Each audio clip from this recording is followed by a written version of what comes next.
Hello and welcome back to Turnabout Substitution. Last time we left off, this lady right here, our assistant, Rhea, the one who's been following us the whole game, got accused of, well, murder by Apollo. And we're gonna press everything and talk to her and expose her for who she really is. This is my second time doing this because I didn't record the audio the first time. It sucks. You didn't spend the night just so I wouldn't suspect you, did you? You slept with your own assistant? She just spent the night. We didn't...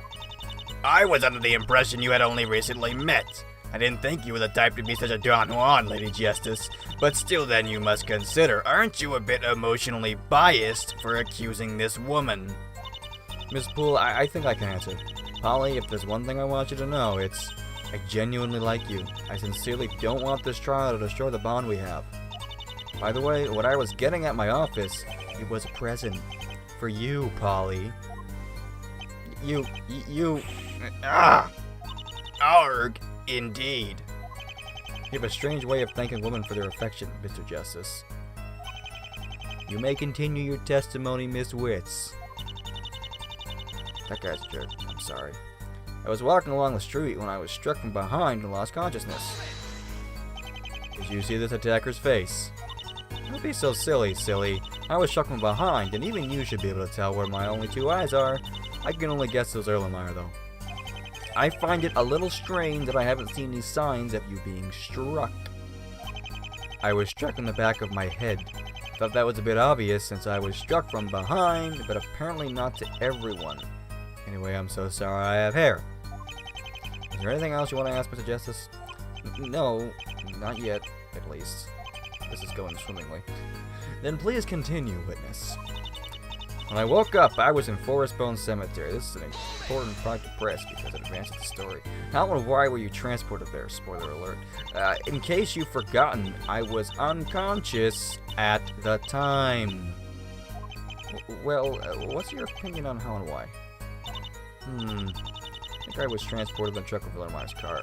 Probably thought it was an ideal place to finish me off. I would say those are important details. Please add them to your testimony. I was transported in the trunk of bollocks. Bullocks. That's what I was aiming to say, but I was going to say balls at the same time. You said Erlenmeyer carried you in the trunk of his car, but that doesn't make sense. And I'll say this not while I am pointing, but I will point first, and then I will say this to make a point. Chambers was run over by his own car. If Erlenmeyer had his own car at the crime scene, why waste time stealing the victim's keys when he already had a set for his own car? And that's not all. He was found unconscious at the cemetery. That means that his car should still be there, but only Chambers' car was found. Chambers apostrophe. Please, Apollo. I was only making a guess, not saying that it actually happened. You're the one who told me to do that. Also, the cemetery isn't that small. If Erlenmeyer had parked in the regular parking lot, it would have been quicker just to steal Judge's keys. Maybe Erlenmeyer's car is still in that parking lot. You gotta remember that he was in a rush because of the alarm. Yes, I believe that it's a sensible way to clear up this contradiction.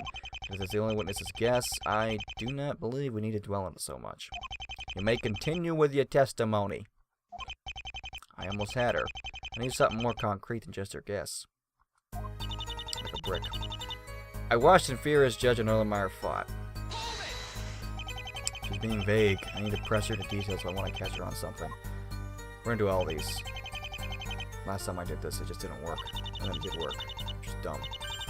We're pretty close to Judge's car, maybe 5 or 6 feet away. I presented the right piece of evidence and it's just like, yeah, blatherskite. I see. So what did you do next?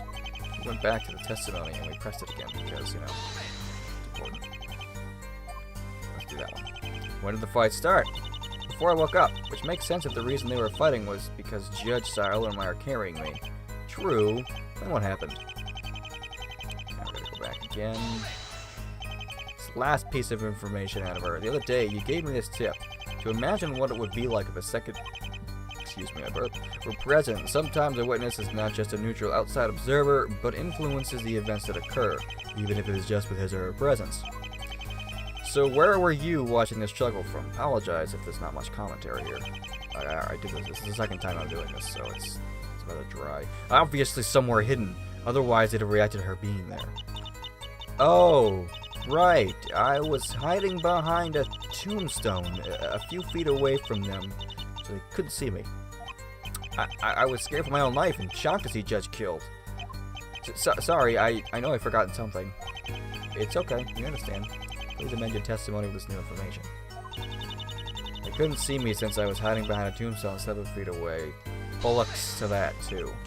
Oh, come on, this isn't something you just forget. It's more like you made it up on the spot. Objection! This girl was traumatized by seeing a good friend killed and was almost murdered herself. Do you think you could remember every detail after such stress and shock?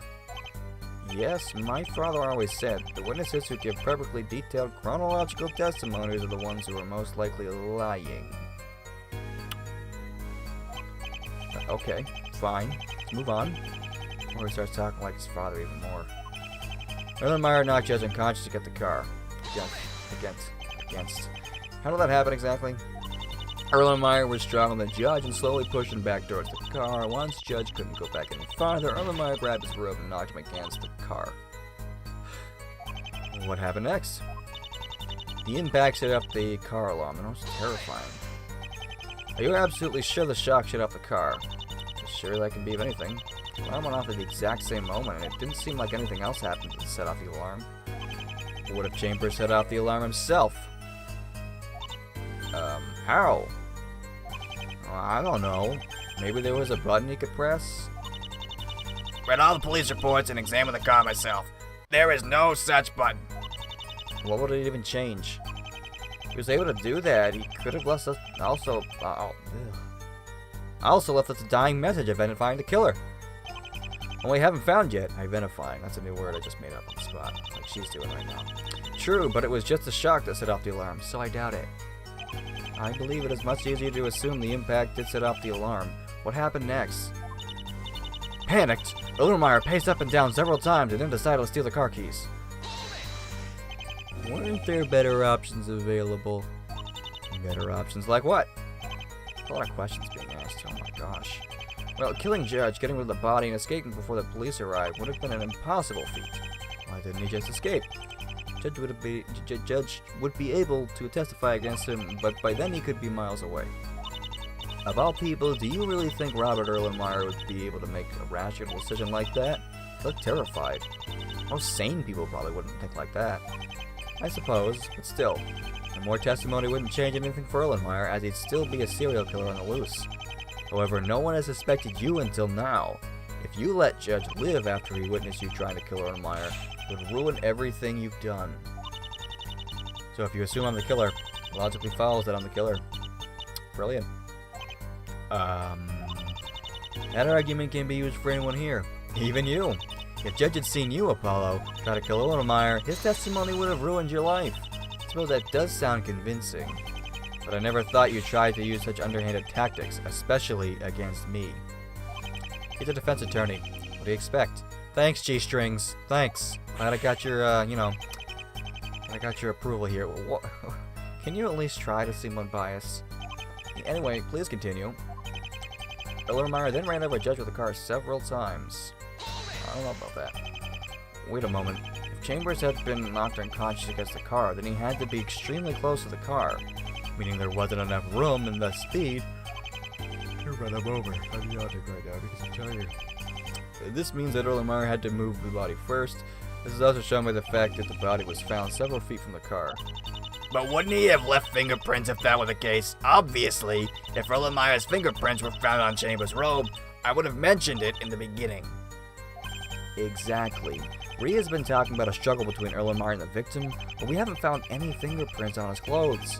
This makes no sense, unless Erlenmeyer was wearing gloves. I can't say I remember that he wore them, but I don't remember that he didn't. I'm sorry, I didn't get a good look at his hands. It's okay. No one expects you to have seen everything in a situation like that. Although it does seem to be the only logical explanation. What do you think, Mr. Justice? Nothing about Rhea's theory. Erlenmeyer was wearing gloves. It's contradictory. Erlenmeyer couldn't have been wearing gloves. It contradicts this piece of evidence. Extremely generic text right there that makes you think you got it wrong, but really. If Erlenmeyer had been wearing gloves, he wouldn't have left fingerprints on the steering wheel and the car keys. Rhea, you are the one who fought with Judge and ran him over, but you are wearing gloves, so your fingerprints didn't get on anything. You then planted Erlenmeyer's fingerprints on the keys and steering wheel, but in your rush forgot to plant them on Chambers' robe. Why do you always jump to conclusions, Apollo? What if Erlenmeyer took off his gloves before taking the keys? And just why would he do that? It was much easier to take and handle the small keys with the gloves off. Then he just forgot to put them on when driving the car. Oh, I'd forgotten. Yawning makes you tired. I didn't see him take them off, but I saw him place gloves in his pocket before he took the keys. Yeah, no doubt about it. I see. Seems like contradiction wasn't decisive at all. After all. What? She's just making this up as she goes along. Please continue, Miss Witz. Yeah, we're not gonna bother with the rest of this. Well, I can, but isn't it convenient the killer passed out due to his own actions? I couldn't help but notice this is exactly what the prosecution said in that trial 2 days ago.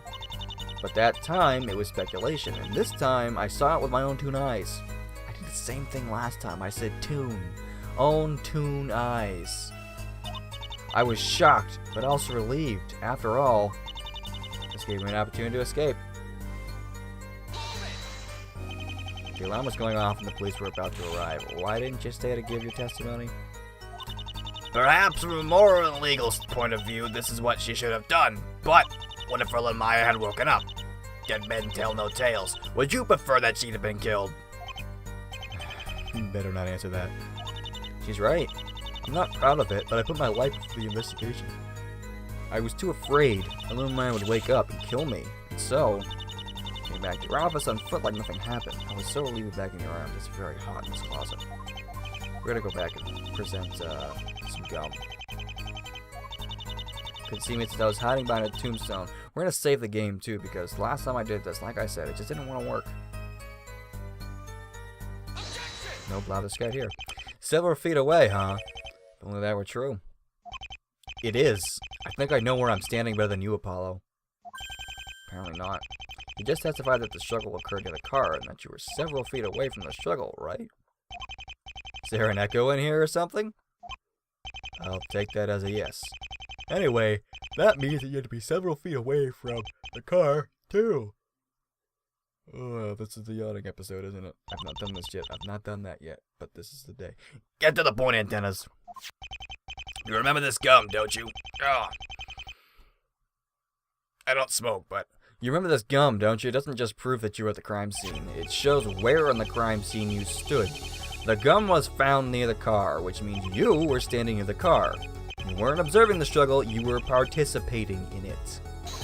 Rhea, you're the one who assaulted Chambers, and you're the one who killed him.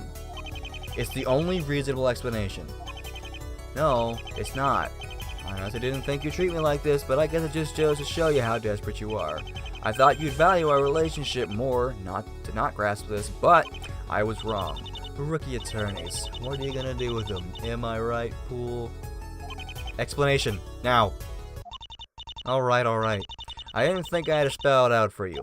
How about when Erlenmeyer walked through that spot while carrying me before a judge came? The chewing gum probably fell out of my pocket, by chance, at that moment. But it was chewed. As evidenced by the picture. Now, wouldn't that be a wonderful coincidence? Maybe, but you can't disprove it. The gum shows she was at that spot at a certain time, but we don't know what time it was. We do. Where's the weather report? There you go. Snowed between 12:30 and 1:10 a.m. in the morning of the crime. There we go. Of course, I can't present that now, but... Don't you get it yet, Lady Justice? That chewing gum can only get you so far. You can argue about the possible wheres and hows all you want, but the evidence only links Erlenmeyer to the actual crime. Now please stop badgering the witness with pointless remarks. Poole has not been her usual self since I accused Rhea. Could she be doubting her case? Strange on the other hand seems oblivious to how suspicious Rhea is, and always questions my logic. Does he have a crush on her or something? So much for staying unbiased. Your Honor! Yes? Although this testimony does not have any decisive contradictions, aren't 3 inconsistencies enough to cast doubt on Miss Witz? Perhaps. But what should we do about it? Get a second testimony. A detailed testimony about the actual moment of the crime. I think this will let the court determine if she saw the crime, or committed it. I suppose you have thoroughly examined this first testimony. And the second testimony will help her credibility. Miss Witz, you have heard the defense's request. Please testify about the moment in which the defendant ran over the victim. Fine. You know what else is fine? Anticipation. In the next episode, we're gonna find out, well, we already know what's gonna happen, but like, we're gonna find out what she says about things. And hopefully, it'll be a very, very climactic moment. Because we're getting there. The end is near. The end is near! Not that end, but I mean, that end is near too, but that's a different subject. I hope you guys enjoyed. Sorry for the sparse commentary, because this is not fresh material. Second time I've recorded this, like the fourth or fifth time I've gone through this, because I had to fix something which you saw on screen. Anyways, I hope you guys enjoyed, and I will see you guys next time, so, later.